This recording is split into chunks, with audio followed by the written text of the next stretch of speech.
Hello friends, welcome to my channel. Kavya గురించి రుద్రానికి warning ఇచ్చిన స్వప్న. ఇదంతా ఎలా జరిగిందో మనం ఈ వీడియో తెలుసుకుందాం. ఇంకా రుద్రాని రూమ్ లోకి వచ్చి వీరి వల్ల 2 లక్షలు ఉన్నాయా లేవా అని చూస్తుంది. కానీ 2 లక్షలు కనిపించవు. ఇవి 2 లక్షలు స్వప్న అక్కడ ఇచ్చినట్టుంది అని అంతా అనుకుంటారు. అని నాకు తెలియకుండా నీ దగ్గర 2 లక్షలు ఎక్కడివి అని రాహుల్ అడుగుతాడు. ఇందులో మళ్ళీ బీరువా చూస్తుంది రుద్రాని. 2 లక్షలు కాదురా, 5 లక్షలు దాచుకున్నాను నేను. 5 లక్షలు అసలు కనిపించట్లేదు అని రుద్రాని చెప్తుంది. 5 లక్షల నేను 50,000 అడిగితే ఇవ్వలేదు, కానీ నువ్వు 5 లక్షలు దాచిపెట్టుకున్నావా అని రాహుల్ అంటాడు. ఊరుకోరా, డబ్బులపై నేను బాధపడుతుంటే నువ్వు ఇలా మాట్లాడుతున్నావేంటి అని రుద్రాని బాధపడుతూ ఉంటుంది.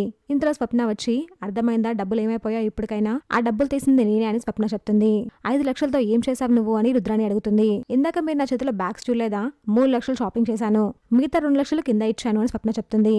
నీకు ఎంత ధైర్యం మా అమ్మ దాచుకున్న డబ్బులు తీసుకుంటావా? వెంటనే ఈ విషయం అందరికీ చెప్తాను అని రాహుల్ అంటాడు.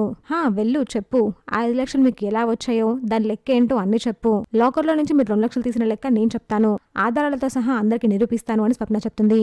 దీంతో రుద్రాని రాహుల్ షాక్ అవుతారు. అమాయకురాలైన నా చెల్లినే ఇరికించాలి అనుకుంటారా?